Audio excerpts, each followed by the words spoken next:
আসসালামু আলাইকুম রিয়াজ টেক মাস্টারে আপনাদেরকে স্বাগতম। আজকে আমি আপনাদেরকে দেখাবো উইন্ডোজ 11 কম্পিউটারে কিভাবে আমরা একটি নতুন ইউজার ক্রিয়েট করতে পারি। তো আমরা দেখে নিব আমার এই কম্পিউটারে কয়টি ইউজার খোলা আছে। আমরা এখানে দেখতে পাচ্ছি আমার এই কম্পিউটারে মাত্র একটি ইউজার ক্রিয়েট করা আছে। এবার আমি আপনাদেরকে দেখাবো আমার এই কম্পিউটারে কিভাবে আমরা নতুন একটি ইউজার খুলতে পারি। তো এর জন্য আমরা চলে যাব স্টার্ট মেনুতে। এখানে আমরা রাইট বাটন ক্লিক করব। এখান থেকে আমরা কম্পিউটার ম্যানেজমেন্ট এখানে আমরা ক্লিক করব। এবার এখানে আমরা দেখতে পাচ্ছি লোকাল ইউজার অ্যান্ড গ্রুপস এখানে আমরা ক্লিক করব।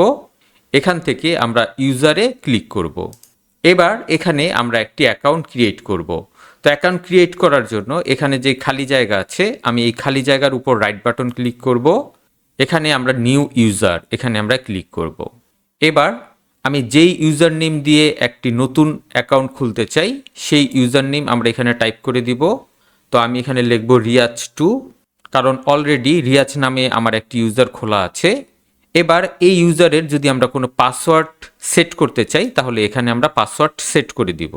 এবার এখানে যে টিকমার্কটি আছে এই টিকমার্কটি আমরা তুলে দিব। আর এখানে আমরা পাসওয়ার্ড নেভার এক্সপায়ার এখানে আমরা এটাকে টিকমার্ক করে দিব। এরপর আমরা ক্রিয়েটে ক্লিক করব।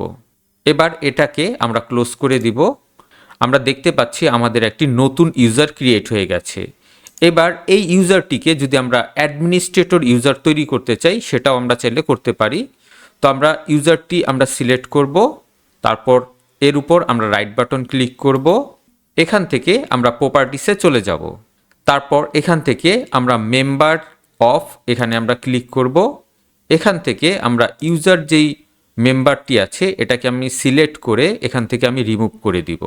তারপর আমরা অ্যাডে ক্লিক করব। এখানে আমরা অ্যাডভান্সে ক্লিক করব। তারপর এখানে আমরা ফাইন্ড নাও এখানে আমরা ক্লিক করব। এখানে আমরা অ্যাডমিনিস্ট্রেটর দেখতে পাচ্ছি। এখানে এটাকে আমি সিলেক্ট করে দিয়ে ওকেতে ক্লিক করব। তারপর এখানে আমরা ওকেতে ক্লিক করব।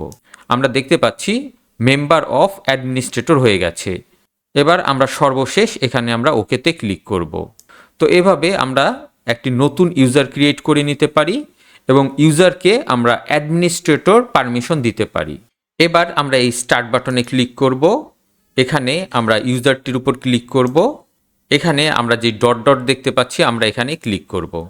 আমরা দেখতে পাচ্ছি আদার ইউজার এখানে আমাদের নতুন একটি ইউজার চলে এসেছে। এবার আমি যদি এখানে ক্লিক করি তাহলে আমি এই ইউজার থেকে এই ইউজারে ট্রান্সফার হয়ে যাব।